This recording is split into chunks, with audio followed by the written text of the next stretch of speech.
Bonjour tout le monde, ici Pierre Verret, analyste technique pour ActiveTrade. Je suis encore une fois très content de vous retrouver pour ce nouveau briefing de la semaine. Nous sommes aujourd'hui le jeudi 10 janvier 2019. Au menu aujourd'hui, nous allons parler de ce qui s'est passé cette nuit, avec notamment l'impact des minutes de la Fed et puis aussi l'impact un petit peu plus décevant cette fois-ci des statistiques chinoises décevantes en ce qui concerne le PPI et le CPI qui ont pas mal chamboulé les marchés actions à la fois en Asie mais également en Europe ce matin. Nous parlerons aussi des derniers développements en ce qui concerne le shutdown avec un président Trump qui ne lâche rien, encore et toujours fidèle à lui-même. Un petit mot aussi sur le secteur de l'automobile qui ne va pas très bien, avec notamment en focus les constructeurs Ford et Jaguar. Et puis enfin, nous terminerons par un petit mot sur le dossier du Brexit, avec notamment Theresa May qui se trouve dans la tourmente et qui a connu une nouvelle défaite face à son Parlement. Nous allons décrypter tout ça ensemble comme d'habitude. A tout de suite.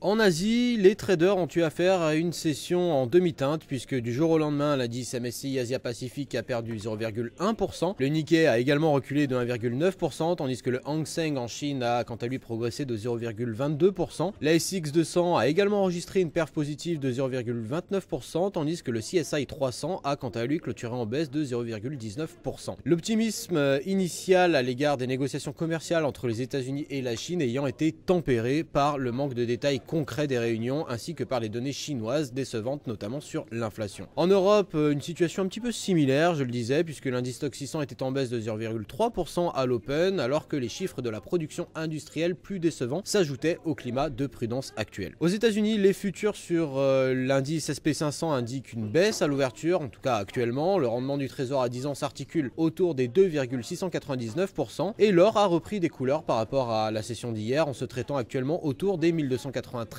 l'once. Toujours aux États-Unis, la réunion d'hier entre le président Donald Trump et les dirigeants démocrates du Congrès n'a pas permis de résoudre le problème du shutdown du gouvernement. Les discussions s'étant terminées peu après leur commencement. Trump, qui a quitté la discussion d'hier, se rend aujourd'hui à la frontière mexicaine pour tenter de rallier le soutien de sa position contre le mur. À moins d'un changement de cœur de dernière minute d'un côté ou de l'autre, 800 000 employés de l'administration fédérale américaine ne seront pas payés demain. Les républicains au Congrès commencent peut-être à perdre patience face à la position du président alors qu'ils tiennent leur propre réunion pour tenter de trouver une solution à l'impasse. Ford Motor a annoncé qu'elle supprimerait des milliers d'emplois en Europe et pourrait également fermer certaines usines. Le constructeur tente de redonner à la business unit sa rentabilité d'antan. Au Royaume-Uni, c'est Jaguar Land Rover qui va mal, qui appartenait autrefois à Ford d'ailleurs, et notamment qui annoncera 5000 suppressions de postes un petit peu plus tard dans la journée selon certaines informations rapportées aujourd'hui. La nouvelle n'arrive qu'un jour après que la Chine ait annoncé sa première chute des ventes de voitures dans le pays depuis au moins 2 décennies. Donc vraiment une information très loin d'être anodine avec un secteur de l'automobile qui va de plus en plus mal,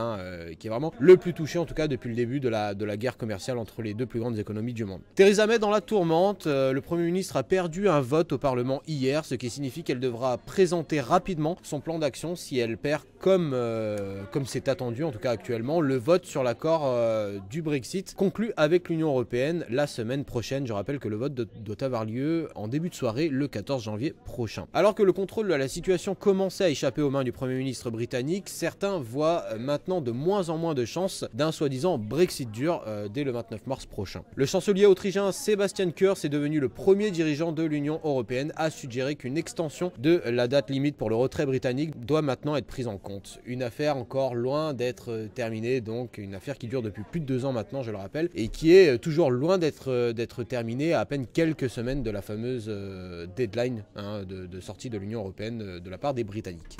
C'était tout pour moi, je vous retrouve dès demain pour le dernier briefing de la semaine.